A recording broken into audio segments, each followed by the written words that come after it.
Hola gente, pacientes y comunidad académica, nuevamente hoy aquí con nosotros una de nuestras charlas académicas. El día de hoy vamos a hablar de perlas en cefaleas, ¿de acuerdo?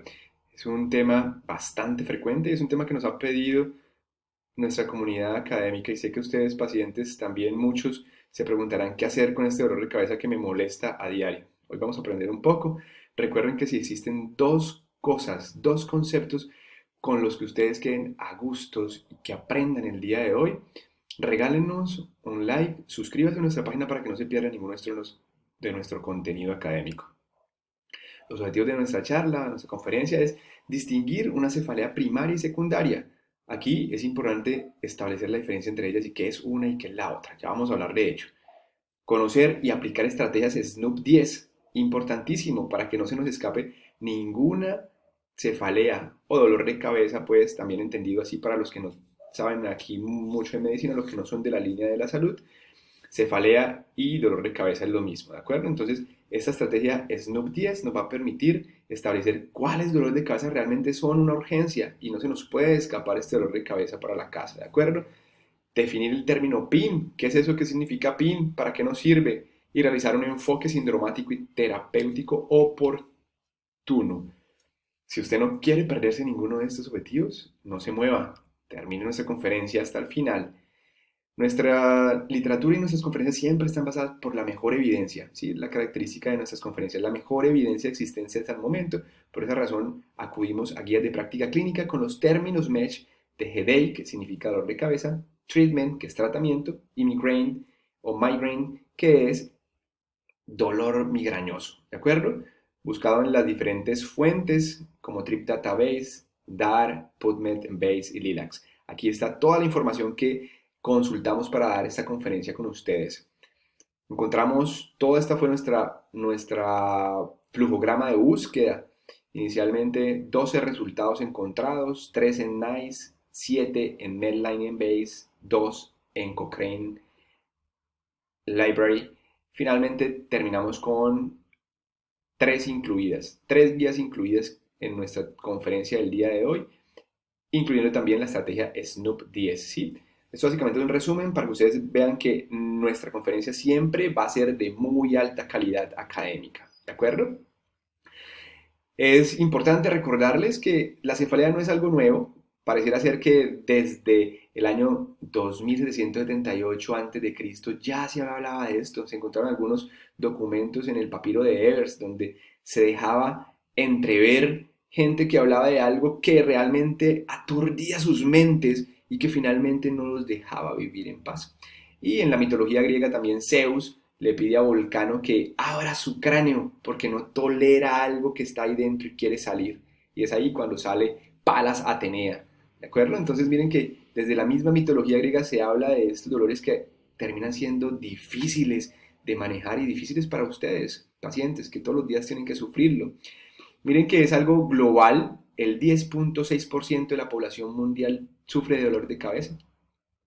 Algo aquí para que ustedes tengan en cuenta es que estos dolores de cabeza, especialmente los primarios, son más de mujeres que de hombres, tipo migraña. Acuérdense que tenemos 4 tipos de dolores primarios de los cuales vamos a hablar más adelante. No se mueva ahí para que usted sepa cuáles son, ¿de acuerdo? Esos 4 dolores primarios, la migraña es la reina de los 4, la que más se presenta y es más frecuente definitivamente en mujeres en los diferentes países latinoamericanos, como ustedes ven aquí. La barrita negra son las mujeres, la barrita gris son los hombres. Y aquí, para que ustedes tengan una concepción de lo que es la frecuencia de consultas por dolor de cabeza al servicio, tanto de consulta como de urgencias. El 90% de las consultas son dolores de cabeza, comparado con otros motivos de consulta como lumbago, dolor abdominal, dolor en el pecho, tos, diarrea. Por acá al final aparece una cosa que se llama disomnia o alteraciones del sueño. Miren esto tan importante. Días que se pierden por paciente al año. En el Reino Unido, hasta 7.5 días se pierden de trabajo al año. En Estados Unidos, hasta 8.1 días por paciente al año. Y acá en España, hasta 8.2%. No es muy diferente a lo que sucede en las estadísticas en nuestro país. Miren el dinero que se gasta cantidad de dinero tratando de controlar estos dolores de cabeza primarios. Y muchas veces no es la solución los analgésicos. Ojo con eso que vamos a hablar un poco de ello. Los analgésicos la gente cree que son la solución para los dolores de cabeza, especialmente para la migraña. Y muchas veces el consumo frecuente de analgésicos empeora ese tipo de migraña. ¿De acuerdo? Entonces ahorita hablamos un poco de cuál sería el mejor manejo y la mejor evidencia para los dolores tipo migrañosos. En fármacos se gasta 15.640.000 en este estudio que es londinense, está en libras esterlinas, 68% del gasto se hace en fármacos, el 25% se hace en consultas, 5.750.000 millones, 5.750.000 libras esterlinas, ya ustedes hagan la conversión, es mucho dinero, y en hospitalizaciones el 7%.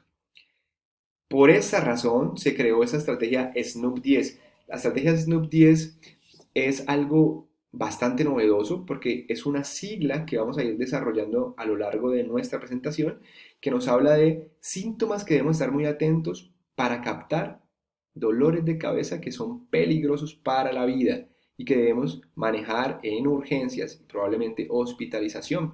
Sin embargo, mire que a pesar de que esos serían los dolores de cabeza secundarios, las cefaleas secundarias son todas aquellas que se desencadenan por alguna enfermedad asociada, ya sea vascular o no vascular, y que desencadena en el dolor de cabeza. Las primarias no tienen este riesgo. Entonces, como ustedes verán, el 18% solamente son secundarias. ¿Sí? Solo el 18%. Para eso existe un ente que ya vamos a ver cuál es, que es el ICH3, el International Classification of Headache o Clasificación Internacional de las Cefaleas, que lo que hace es clasificarlas propiamente dichas en primarias y secundarias. Ya les dejo el link para que ustedes puedan accesar a ello. Con respecto a las secundarias, las ha dividido en 8 categorías y de esas 8 categorías, 46 subcategorías más. Cuando ustedes deseen leer un poco más de ello, pueden accesar al link. Esas son las 8 categorías principales. Entonces tenemos en las secundarias dolores de cabeza atribuidos al trauma, a los golpes, ¿de acuerdo? Dolores de cabeza asociados a vasculares, accidentes vasculares, ¿sí? O que se asocie a alteraciones de los vasos, arterias y venas que están dentro de nuestro cerebro. Los no vasculares, como tumores, enfermedades granulomatosas o quistes, o sea, que no tienen que ver con las arterias ni las venas. La cuarta es atribuida a sustancias. Aquí en sustancias puede ser a medicaciones con el sobreuso de analgésicos o simplemente a retiro en cuanto se está sufriendo de algún tipo de dependencia, algún tóxico. Las infecciones, obviamente, las infecciones al sistema nervioso central, la meningitis, encefalitis, abscesos cerebrales, aunque vamos a ver ahorita algunos datos muy, muy curiosos al respecto a esto. La hemostasia, pacientes con otras enfermedades que afectan un poco toda esa parte sanguínea de la coagulación y demás, pacientes con lupus, pacientes con Sjögren, pacientes con síndrome antifosfolípidos, pueden sufrir de cefaleas secundarias. ¿Secundarias a qué? A sus enfermedades de base. Estructuras faciales. Entonces, pacientes que tienen dolor dental, dolor de oído, sinusitis, ¿sí? Que tienen blefaritis, que tienen algún tipo de dolor aquí en la articulación temporomandibular. También pueden generar un dolor secundario de cabeza. Y finalmente tenemos todos aquellos que son desencadenados por trastornos de psiquiatría. Entonces miren acá, esto es sumamente importante. Aquí tenemos nuestra página. Esa página realmente es de la que les estaba hablando, de la clasificación internacional de las cefaleas. Ustedes pueden accesar, este es el link, www.ichd-medio3.org. Ahí está toda la clasificación. Quien quiera leer un poco más, está en inglés, está en español, para que ustedes lean ampliamente. Entonces, ¿qué hay que hacer? El primer paso es hacer una aproximación diagnóstica, ¿sí? ¿Es primaria o es secundaria? El que duela mucho no quiere decir que sea secundaria. Ojo con eso. El que sea muy crónica no quiere decir que sea secundaria. Vamos a ahorita aplicar la estrategia SNOOP para clasificar las secundarias. Porque una migraña perfectamente me puede doler mucho tiempo y ser muy discapacitante, la característica de la migraña. Y lo que necesita es tratamiento, un adecuado tratamiento. Entonces miren que aquí tenemos nuestras cefaleas primarias, migraña es la reina de las primarias, luego sigue la tensional, que es un dolor un poco más llevadero y que genera dolor cuando palpamos nuestro cuello o a veces cuando tocamos un poco nuestro cuero cabelludo. Las trigémino-autonómicas son otro tipo de dolores de cabeza que son un poco más cortos, pero igual discapacitantes, que son más tipo punzada, que duran en promedio entre 10 minutos y 180 minutos, dependiendo del tipo de dolor de cabeza que sea, de las trigémino-autonómicas. En algún otro momento estaremos hablando de estas primarias. Esta conferencia va a ser más dada a diferenciar ambas y hacer un énfasis más en detectar esas secundarias para que no tengamos inconvenientes de salud con nuestros pacientes y puedan ser atendidos de forma oportuna. Otros tipos de cefalea primaria es la cuarta, y esos otros tipos de cefalea son aquellos asociados al ejercicio, a la tos, a la actividad sexual, ¿de acuerdo? Y están nuestras cefaleas secundarias, de las cuales hablamos ahora y vamos a seguir hablando en adelante. ¿Por qué se creó esa estrategia SNOOP? Es importantísima, porque muchos de nuestros pacientes llegan preocupados por su dolor de cabeza, ¿sí? Y muchas veces también nuestros médicos en urgencias tienen muchas dudas si ese dolor de cabeza es simplemente un pretexto para no ir a trabajar o no ir a estudiar, o finalmente sí es una molestia. Y es importante que todos los médicos aprendan a reconocer esto. No hay que restarle importancia a un dolor de cabeza. Ojo con eso. Hay algunos signos que debemos conocer y ustedes pacientes también deben conocer algunos signos para que estén un poco más tranquilos de saber, porque lo más usual es que tendamos a compararnos. Entonces siempre el paciente llega comparándose con el que tenía dolor de cabeza y tuvo un aneurisma, o el que tenía un dolor de cabeza y tuvo un tumor. Mire que el vecino se murió del dolor de cabeza. Ojo, no se comparen. Cada caso es diferente. Cada uno de ustedes es único e irrepetible y por eso es importante que aprendan a reconocer estos signos. ¿De acuerdo? Entonces, Snoop dijo, bueno, vamos a mirar a ver en qué paciente realmente es una urgencia atenderlos, en qué paciente es importante hacer una imagen de entrada, ¿sí? Acuérdense que mandar imágenes por mandar, si no hay un riesgo, probablemente lo único que genere es confusión. Acuérdense siempre de lo que les digo, los exámenes cuando se piden y no hay una buena evaluación física y no hay una buena historia clínica, los exámenes terminan generando confusión. A veces se encuentra uno hallazgos incidentales y confunden al médico y confunden al paciente, ¿de acuerdo?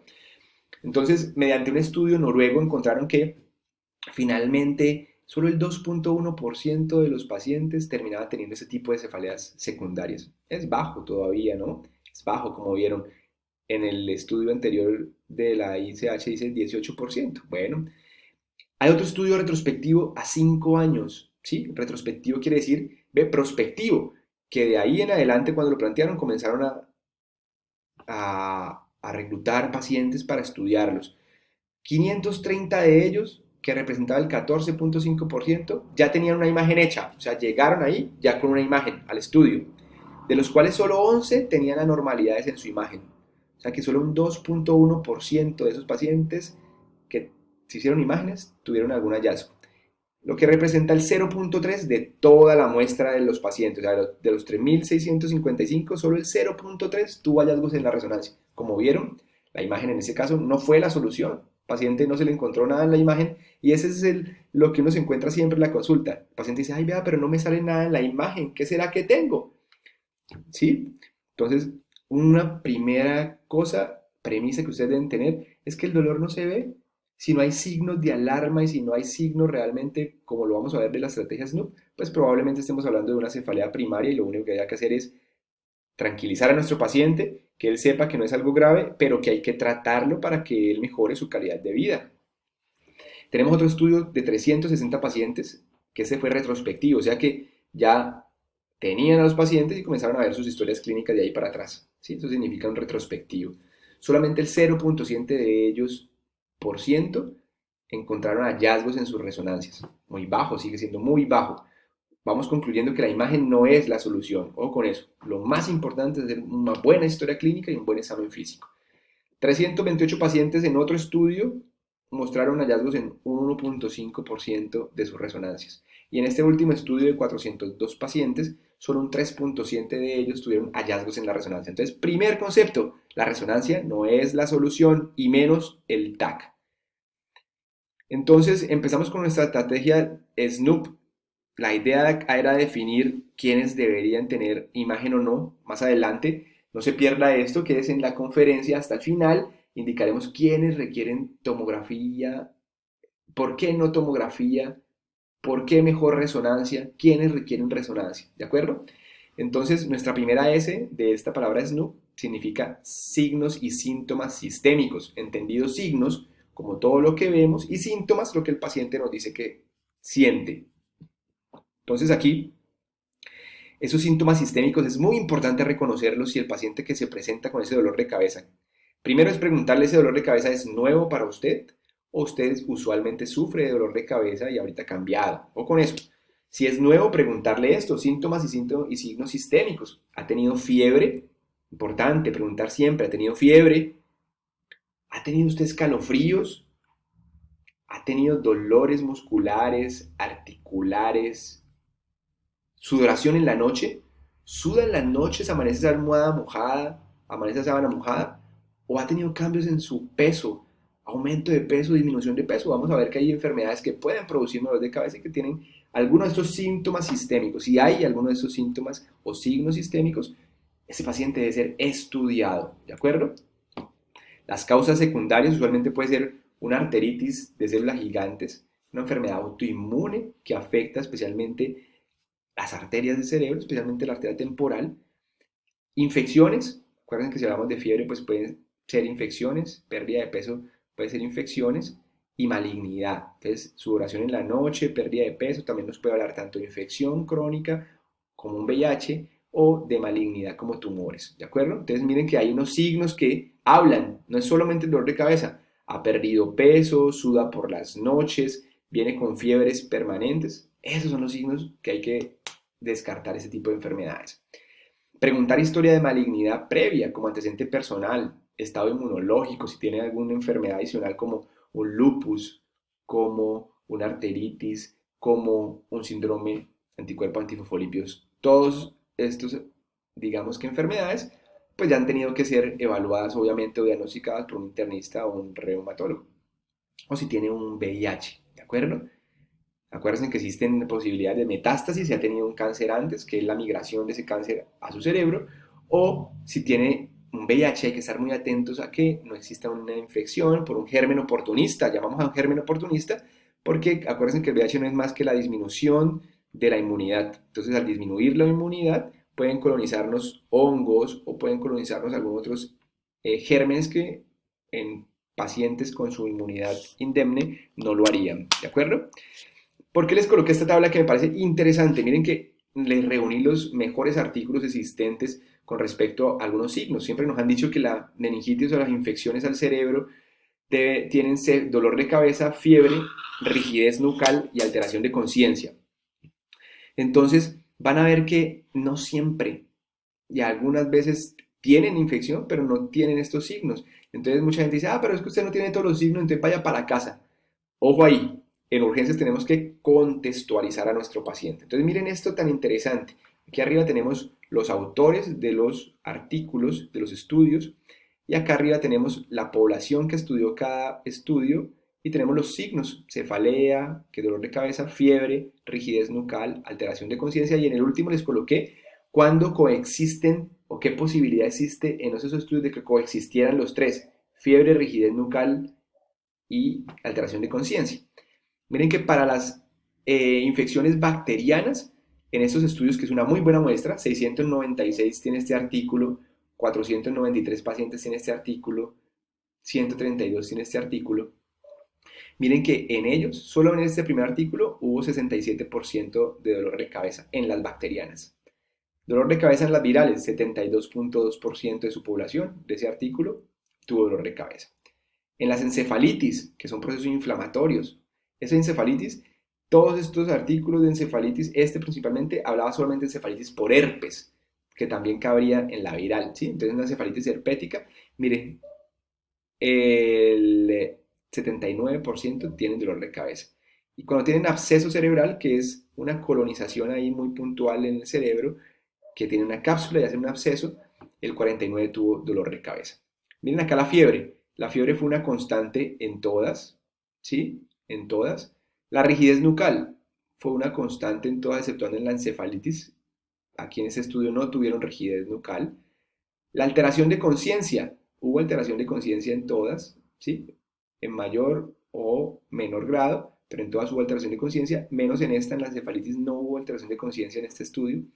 Y aquí, en la combinación de síntomas, fiebre, rigidez de nuca y alteración de conciencia que combinaran, o sea, que se reportaran juntas en en estas tres entidades, encontramos que no es que sea una gran cosa, 44%, dos tercios de la población, 51%, y las tres coexistieron más en infecciones bacterianas. ¿A qué voy con eso? Que podemos tener pacientes que no cumplan con todo esto o que no coexistan las tres cosas y pueden estar ahí en ese grupo de infecciones. Entonces hay que ser muy cuidadosos, evaluar muy bien a nuestro paciente, ¿de acuerdo? La N, la primera N significa Neurologic Symptoms o síntomas neurológicos. ¿Cuáles? Que tenga alteración de conciencia, ¿sí? Que incluyan cambios en el comportamiento. Entonces, si a usted el paciente le dice, mire que él es una persona completamente normal y ha tenido cambios de comportamiento o de personalidad, pues ojo con ellos. Si coexiste con cefalea o con dolor de cabeza, hay que estudiarlos. Si tiene alteraciones visuales, ¿como cuáles? Que vean doble, un objeto enseguida del otro o uno encima de otro, hay que estar atentos, hay que estudiarlos. Si sienten pitos en el oído pulsátil, como pum, pum, pum, pum, y dolor de cabeza nuevo, hay que estudiarlos, ¿de acuerdo? Especialmente en aquellos pacientes que son obesos. ¿Por qué? Porque pueden ser los primeros síntomas de una cosa que se llama eh, hipertensión intracraneana idiopática. Entonces, paciente obeso, mujeres con rasgos androgénicos, es que tengan más vello, más grueso el vello, acné, obesidad, ovarios poliquísticos. Ojo con eso si hay tinnitus pulsátil, pérdida de la visión, entonces hay que consultar en el contexto de cefaleas, ¿de acuerdo? Las causas más frecuentes, neoplasias, procesos inflamatorios, alteraciones vasculares. Si el paciente tiene riesgo, entonces mire que todo eso tenemos que evaluarlo. Es un paciente con riesgo, es un paciente sin riesgo para hacer ataques cerebrovasculares. ¿Cuáles son los riesgos? Hipertensión, diabetes, ¿listo? Artritis reumatoidea. La segunda N significa neoplasias, ¿sí? O metástasis, ¿sí? Preguntar la historia personal de cáncer, nunca se les olvide, ese paciente con dolor de cabeza, a veces el paciente no llega diciéndole a ustedes las cosas, ustedes tienen que saber las cosas y preguntarle a ellos. Entonces, preguntarle si ha sufrido en algún momento de cáncer, porque si ha sufrido en algún momento de cáncer, siempre tenemos que estar atentos a descartar metástasis, ¿de acuerdo?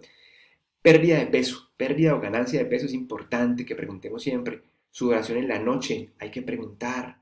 Recuerden que son signos muy sugestivos de que puede estar pasando algo o infeccioso o tumoral.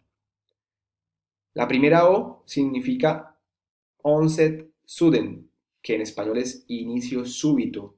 Cefaleas que inician súbitamente.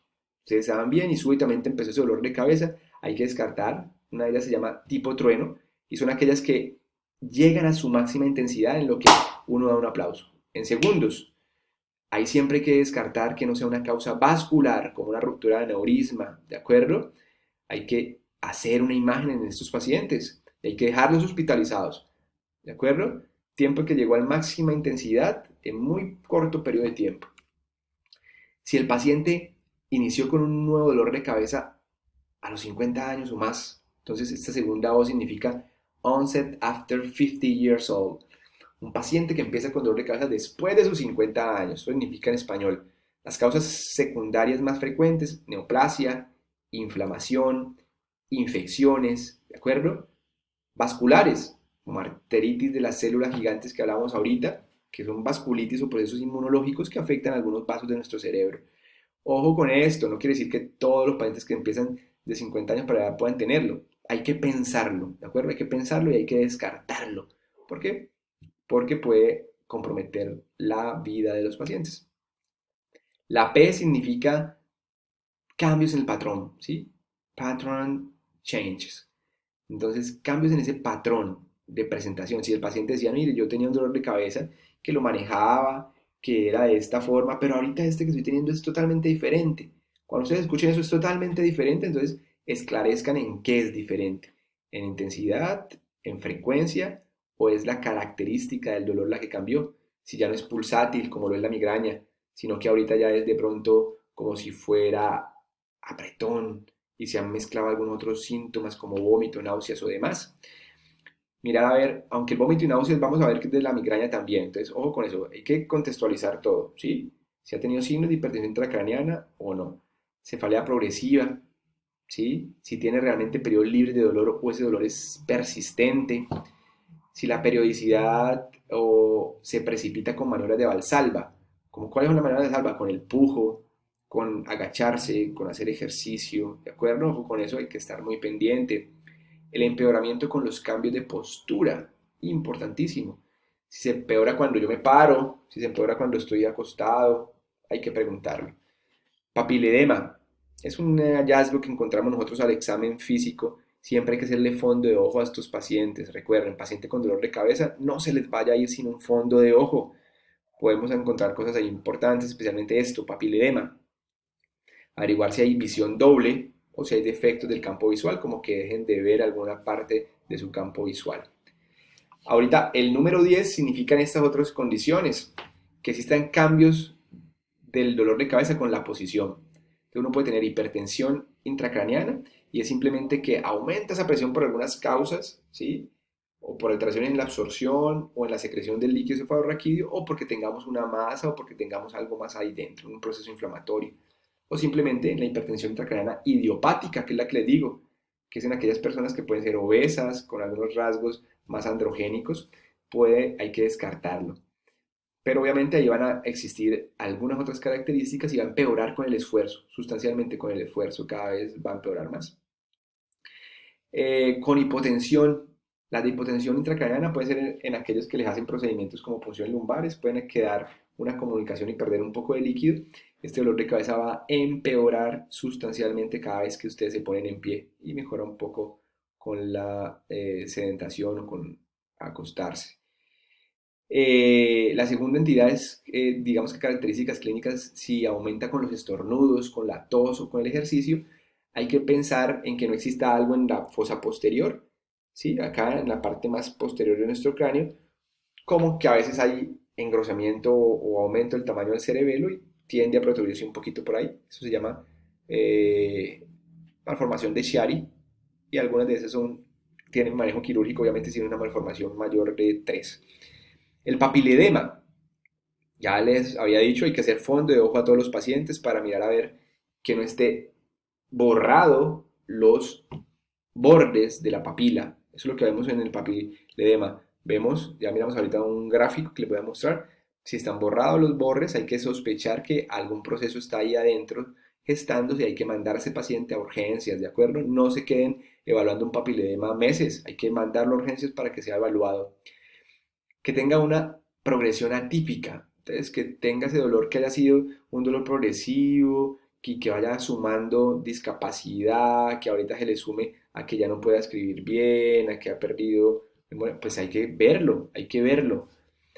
Embarazo y puerperio, entonces los pacientes que tienen, las mujeres que están en embarazo tienen unos riesgos, como vamos a ver ahorita, dentro de su embarazo la sangre se hace más formadora de coágulos y es posible que puedan tener trastornos en algunas arterias o venas. Entonces pueden generar una cosa que se llama trombosis de senos venosos, al igual que en el puerperio. Entonces, o pueden hacer dolores de cabeza post anestesia raquídea. Hay que mirar que no tengan hipotiroidismo, que no les dé preeclampsia. La diabetes durante el embarazo también puede generar dolores de cabeza y todas estas son causas secundarias. Entonces, un dolor de cabeza que se desencadenó por otra entidad. Dolores oculares, o sea, netamente en el ojo y que se sume a algunos cambios autonómicos, como secreción por el ojo, como algo de salida de líquido por la nariz, como enrojecimiento facial. Todo eso pues hay que descartar algunas alteraciones en la fosa posterior, en la glándula pituitaria. Hay que descartar que no haya nada aquí finalmente en el seno cavernoso, que es lo que significa el tolosajún. El tolosajún es una alteración granulomatosa, por alguna enfermedad granulomatosa que coloniza ese seno cavernoso que está justo atrás acá de nuestro etmoides y que puede generarme algunos dolores de cabeza propiamente en el ojo, pero también puede generarme alteración en el movimiento del ojo, afectar alguno de los pares craneanos que pasan por ahí por el seno cavernoso. Que recuerden que los pares craneales que pasan por el seno cavernoso son el tercero, el cuarto, la primera rama del quinto y el sexto par craneal. ¿Listo? 7. Pacientes con VIH. Siempre pacientes con VIH que empiecen con dolor de cabeza, siempre son un paciente que debe tenérsele cuidado y estudiársele, porque son susceptibles a ser colonizados por gérmenes oportunistas, ¿sí? Sin mayores síntomas a veces, incluso. Entonces uno tiene que estar muy atento. Cualquier cambio de dolor de cabeza en ellos hay que estudiarlo muy bien. Abuso de medicamentos, ojo con los pacientes que tienen migraña, toman acetaminofén todo el tiempo, ibuprofeno todo el tiempo, ibuflash todo el tiempo, terminan haciendo una cosa que se llama cefalea por abuso de analgésicos. Entonces, a veces con solo retirarlos mejora bastante y ya miramos a ver cómo es que vamos a tratar esa migraña. Postraumática, la gente con dolor de cabeza que se golpearon hace 1000 años, que se golpearon mucho tiempo atrás, ¿sí? Piensan que ese golpe en su infancia, en la adolescencia, es posible que les repercuta años después. No, es importante que ustedes sepan que digamos que la gravedad del trauma es casi que inmediata o en los primeros 3 meses hasta donde uno puede tener un hematoma subdural crónico. Entonces, cuando es por trauma, es ahí, aunque uno puede tener cronificación del dolor y después del trauma se puede cronificar como una migraña o una migraña crónica, y eso lo vamos a ver más adelante, pero la urgencia es si ese paciente se golpeó en los últimos 3 meses y ahorita tiene algunos otros cambios como dolor de cabeza asociado a algo de alteración de la visión o algo de alteración en la producción del habla o cambios cognitivos. La cefalea postraumática también puede dar un poco de vértigo, ¿no? Entonces a veces el vértigo pues no es tampoco suficiente para decir que es grave, ¿no? Pero hay que explicarle a los pacientes. Después del golpe, más o menos hasta los 3 meses, uno esperaría cosas graves. De ahí para allá puede suceder que haya cronificación de un dolor de cabeza como que ese golpe cronifique en forma de una migraña crónica, ¿de acuerdo? Pero en la parte aguda tenemos que tener mucho cuidado, por eso en los traumas con dolor de cabeza es mejor que tengan una imagen. Cefalea posicional. Entonces aquí vamos a ver lo que dijimos en la tabla, pero entonces, ¿qué hay que descartar siempre? Que no tenga un síndrome de hipotensión intracraneana. Hay unas mediciones que nosotros hacemos y es este ángulo de acá, en la hipotensión intracraneana se desciende un poco y este ángulo de aquí se aumenta. Entonces estar muy pendiente de eso y averiguar por factores de riesgo por hipotensión intracraneana. Entonces que no tenga una fístula. Acuerden que las fístulas no necesariamente tienen que botar líquido por la nariz. Hay fístulas abajo. Y para la comunidad que no es médica les explico, fístula es la comunicación de dos espacios que normalmente no están comunicados. Si el dolor es precipitado por estornudos, tos o ejercicio, miren que es importante. Podemos estar, como les dije, ante algún proceso que ocupe acá en la fosa posterior. Aquí lo vemos, miren. Esto es lo que les estaba hablando que se puede llamar una anormalidad de Chiari, que es que se desciende un poquito el cerebelo a través de aquí, del foramen magno. ¿Sí? Las lesiones de fosa posterior son encontradas a veces en el 15% de los casos. Quistes, meningiomas, hematomas subdurales que es sangrado, hidrocefalia. El papiledema es esto, miren, al fondo de ojo lo que vemos es a donde emergen los vasos, aquí ese disquito se llama papila, y al ser el fondo de ojo nosotros vemos esto y es verificar que esté íntegro. A veces aquí tenemos que tener un anillo retiniano o neuroretiniano, que es el que me da esta visión, y esto se borra cuando tenemos la papilema. Entonces miren aquí el disco normal, aquí se ve muy bien delimitado, miren acá, y aquí se ve borrado, ¿sí? Aquí ya no hay unos límites bien definidos. 74 los pacientes pediátricos diagnosticados con tumores cerebrales primarios tuvieron alteraciones en el examen de ojo, entonces es muy buen predictor. Y el 38% presentaba papiledema y el 31% tenía la triada de dolor de cabeza, vómitos y papiledema. Entonces miren que esos son signos de hipertensión intracraneana. Dolor de cabeza progresivo, ya habíamos dicho que son síntomas progresivos, 65% de ellos fueron progresivos y el 17 casos con trombosis venosa cerebral, ¿de acuerdo? O infartos, miren, estos son ACVs, como se pueden ver, y aquí son trombosis de los senos venosos, que pueden a veces convertirse en hemorragia, entonces hay que estar muy pendiente en aquellas mujeres embarazadas o en puerperio que comiencen con dolores intensos, hay que mirar. Otro sería el contexto de si es una mujer embarazada y ya sufre de migraña. Recuerden que el embarazo puede proteger un poco, la migraña puede mejorar un poco durante el embarazo, pero el 15% de ellas va a empeorar. Entonces debe ser vista por un neurólogo preferiblemente. ¿Listo? El embarazo o puerperio. Aquí vemos que como el embarazo tiene cambios fisiológicos de hipercoagulabilidad, porque recuerden que disminuye la proteína C, disminuye la proteína S, que son anticoagulantes endógenos, entonces se promueve un estado de procoagulación y algunos cambios hormonales además de eso. Todos estos estudios que mostraron embarazaditas nos mostraban que tenemos posibilidad de tener trastornos hipertensivos en ella como lo más frecuente, adenomas hipofisiarios o apoplejía. Esa apoplejía a veces se da en el parto por la pérdida excesiva de sangre, entonces puede dar una apoplejía hipofisiaria, ¿sí? Que puede generar dolor de cabeza.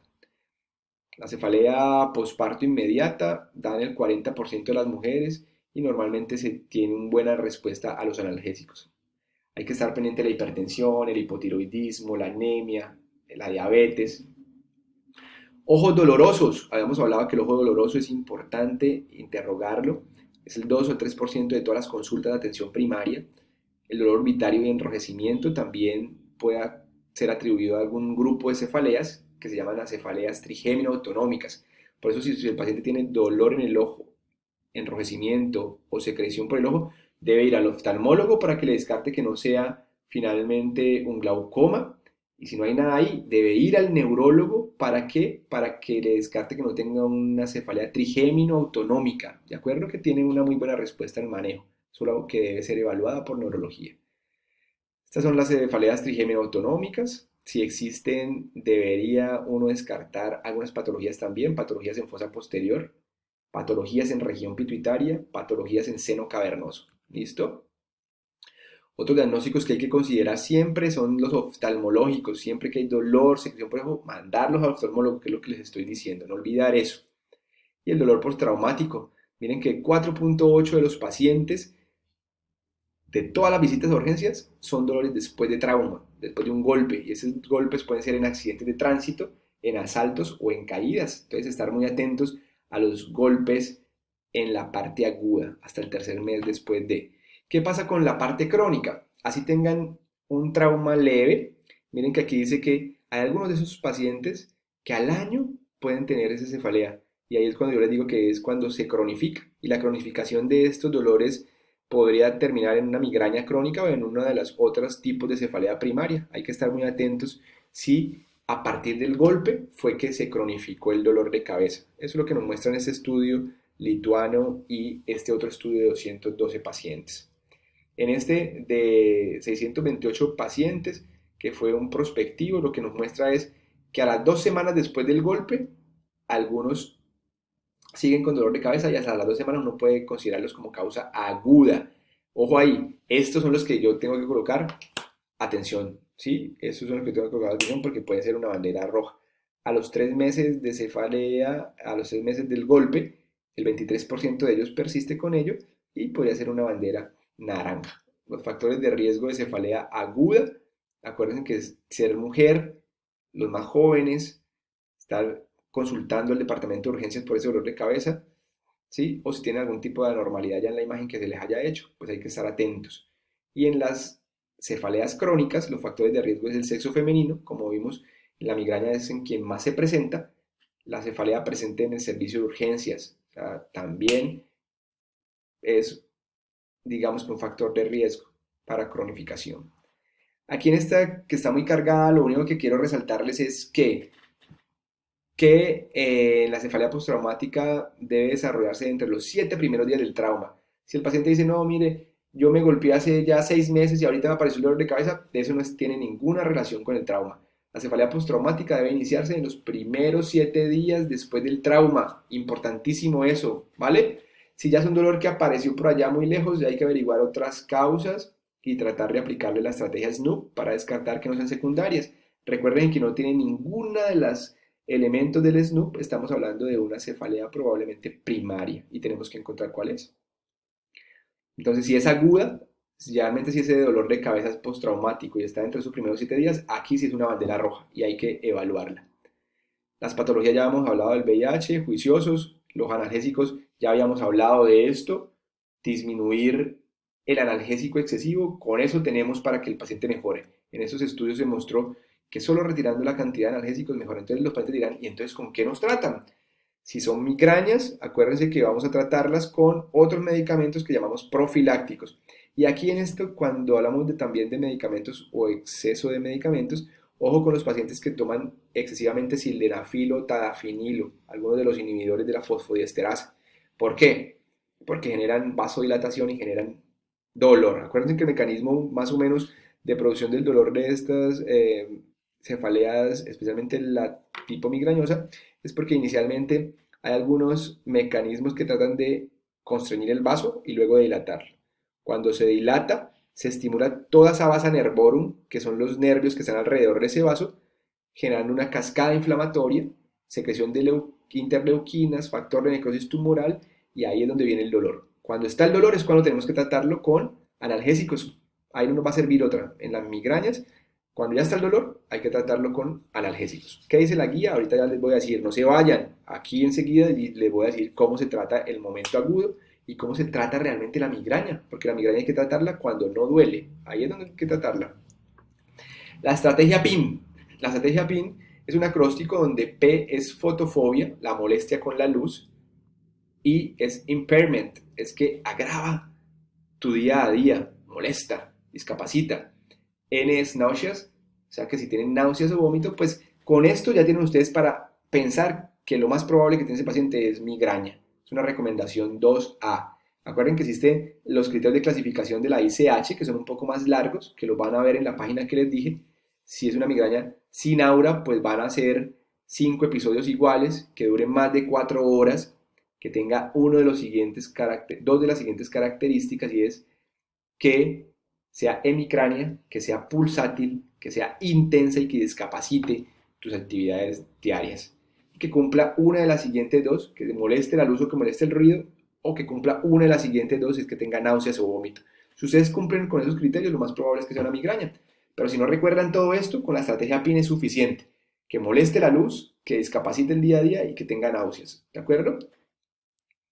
¿Cuál es el siguiente paso? Si yo ya descubrí que no tiene ninguna de las estrategias, no me voy a quedar con que son primarias probablemente, algunas de las primarias. Y acuérdense que la más frecuente de las primarias, ¿cuál es? La migraña. Mirar a ver si tiene la estrategia PIN y ahí clasificarlas en si son de más de 4 horas o si son de menos de 4 horas. Acuérdense que la única de esas, la que dura más de 4 horas, es la migraña. Las trigeminautonómicas y las otras son más cortas. Y mirar si esta migraña es muy frecuente. Si se repite más de 3 semanas o más de 15 días, ya esto estamos hablando de que es una migraña crónica y tenemos que instaurar manejos agresivos. En ese tratamiento, ahí viene la guía. Entonces tenemos esta guía que es la NICE, que tiene una muy buena evidencia donde dice que qué hacer en los ataques de crisis. Utilizar sumatriptán es una buena opción. Tenemos sumatriptán en nuestro país, sí, en la mayor parte de los países que nos escuchan tenemos sumatriptán. Podemos utilizar Solnox intranasal, se puede usar. Ojo con esto, los triptanes no deben usarse en pacientes que tienen aura. Si yo utilizo triptanes en pacientes que tienen cualquier tipo de aura, que vean lucecitas, que se les opaque la visión, que no puedan hablar bien antes de que empiece el dolor, eso es el aura, podría precipitar que hagan infartos. Entonces, en esos pacientes, preferiblemente utilizar aspirina efervescente, dice la guía NICE. 2 tabletas de aspirina efervescente, 500 miligramos, en un vaso con agua y para adentro. ¿Listo? No utilizar opioides. Ojo con esto, muchachos, los que están en urgencias. No utilicen opioides, no utilizar nada de opioides. Nada, nada, nada. Ni utilizar tramadol, ni utilizar morfina, ni utilizar nada derivado de los opioides. Empeoran los dolores de cabeza primarios como la migraña. Ojo con eso. Clasificación B.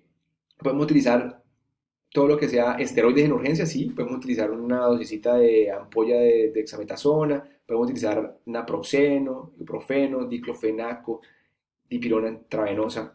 Aloperidol, dosis bajas de aloperidol, si el dolor de cabeza no mejora, es la segunda línea. Y ácido valproico, el problema es que algunos sistemas de seguridad social no nos lo permiten utilizar en ese contexto, por lo menos en Colombia no está avalado por el INVIMA. Verapamilo nos sirve también, ojo con el verapamilo, hay que verificar primero el pulso del paciente, la frecuencia cardíaca y la presión arterial. No le vayan a colocar verapamilo a un paciente que está con pulso o frecuencia bajita o que tiene un bloqueo cardíaco. Profilácticos, este es el tratamiento de la migraña. O sea, ¿cuándo realmente utilizar medicamentos en migraña? Cuando no duele. Tenemos que utilizarlo de forma crónica. Ahí entran los antidepresivos tricíclicos como la amitriptilina o la imipramina. Son muy buena opción. Ojo con automedicarse, no se automediquen. Pidan cita con su neurólogo. ¿De acuerdo? Estamos nosotros para ayudarlos. Beta bloqueadores como calcioantagonistas, antiepilépticos como el ácido valproico, anticálcicos como la fluoxetina, toxina botulínica también la utilizamos. Entonces, ojo con esto. Esto simplemente es un repaso grande para la comunidad médica.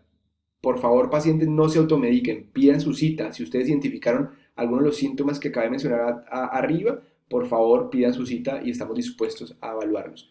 ¿Cuándo pedir imágenes? Recomendación C. En pacientes que tengan una cefalea de inicio súbito, que presenten fiebre, alteración de conciencia, inmunosuprimidos o focalización, hacer resonancia magnética, por favor. La tomografía no es una imagen para estos pacientes, ya está demostrado por la guía. La tomografía no deja evaluar adecuadamente el parénquima, ¿listo? Y tenemos ejemplos, como les voy a mostrar, de tomografías normales con las cuales se pudieron ir pacientes para su casa y llegan complicados. Resonancia magnética en estas condiciones. Aquí vemos resonancia magnética, estas pequeñas lesiones aquí de sustancia blanca que terminaron siendo una vasculitis de pequeño vaso, un Cole-Fleming, un PRES que diga, era una vasoconstricción reversible posterior. Aquí vemos en la angiografía esos signos que se llaman signo de vaso arrosariado, que parecen un rosario, son típicos de estas pequeñas vasculitis que lo pueden estar dadas por cualquier causa, por tóxicos, por medicamentos, por plantas o por enfermedades propiamente autoinmunes. Miren este paciente. Este paciente fue con un dolor de cabeza persistente, un TAC que parece completamente normal y esta resonancia en la cual ya aquí se ve evidente este cavernoma, ¿sí? Entonces esto es un clúster. Acuerden que este signo se llama el signo de la crispeta o el popcorn y es típico de un cavernoma. Si tienen un ZUN, que es parte de las cefaleas trigémino autonómicas, digamos que si se aumenta con la actividad sexual, con la tos o con el ejercicio, esos pacientes deben tener una resonancia magnética, ¿de acuerdo? Identificación de la migraña, siempre identificar si la migraña es discapacitante, si tiene náuseas o fotofobia y montarlas en un tratamiento profiláctico. Entre las conclusiones es realizar un diagnóstico adecuado, valorar la severidad y la recurrencia de estas cefaleas, tratamiento individualizado, siempre cada paciente es diferente, por favor pacientes no se comparen con ningún otro, aplicar la estrategia SNOOP y que no les pase esto que dice ahí, maldito dolor de cabeza, sal de este cuerpo hermoso y trabajador. Recuerden, no espere una crisis para descubrir lo que realmente es importante en su vida. Defina sus objetivos y trabaje para alcanzarlos. Es nuestra propuesta. Si te gustó esta conferencia, dale like y suscríbete. Comparte para que cada día te llegue más de nuestra información.